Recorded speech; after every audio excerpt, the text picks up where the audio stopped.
Let's focus on Zambian President Hakainde Hichilema, who was in Paris late last week for talks with top France government officials on the Southern African economies.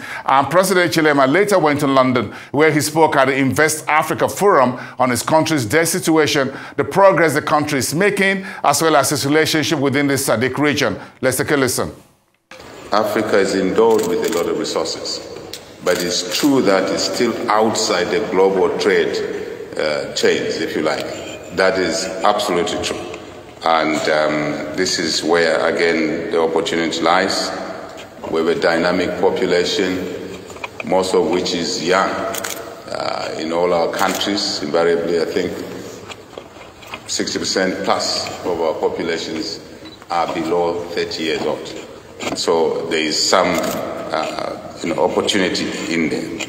We have the resource endowment, no question about it. Natural resource endowment, the people, of course, and critical minerals. And I'll come to that just in a moment. And it's important that we do recognize that factor as we speak. But largely, I did indicate that Africa is still outside, it's still at the edges, the margins of the global trade. Talk about intra-African trade. That is even so sad. The numbers make you feel a little bit sick and low. I think we have a lot of work to do on the continent, all of us.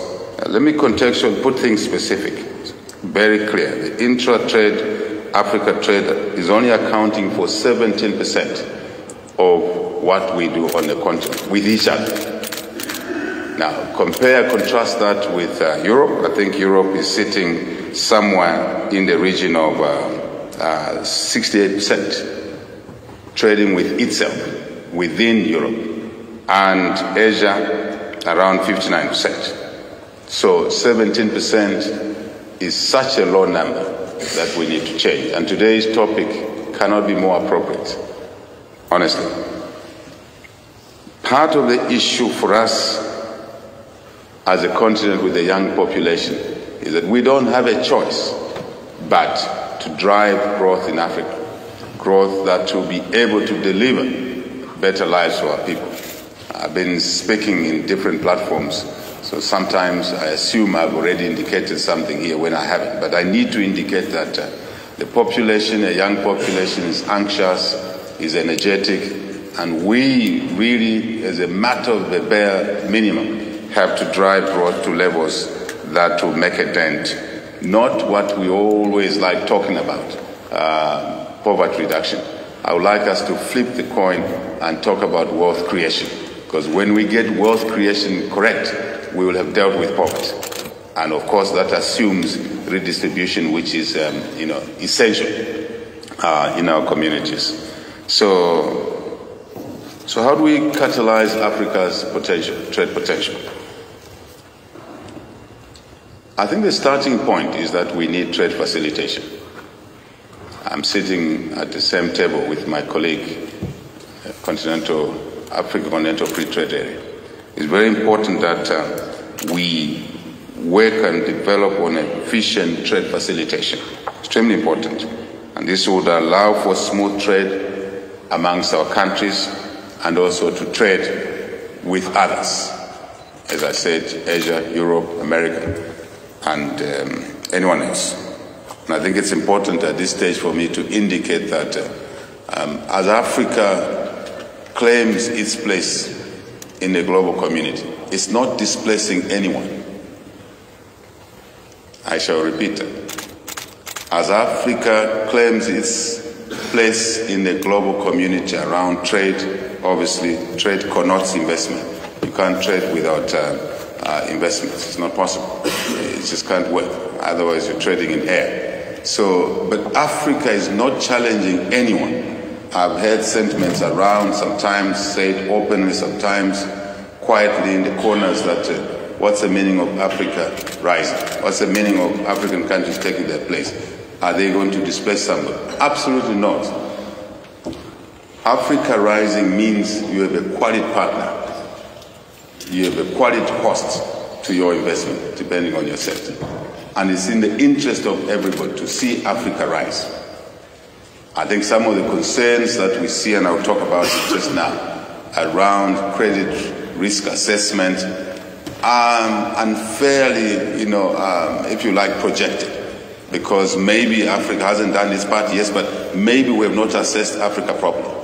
So I think as Africa takes its place, it will become easier to do business with the continent than it may be today, I would like to argue. So trade facilitation offers numerous opportunities for African economies, of course, to fully participate in the global value chain and to penetrate international markets as it should be. Trade means selling, buying, and it must always be dual. It can't be one-dimensional. If it's one-dimensional, sooner or later it will be a problem. I think it's important that we sell to each other, we buy from each other. That's extremely important as far as I'm concerned. But trade facilitation is one. Investment in infrastructure is another critical element. Hard infrastructure, roads, railways, bridges, border posts.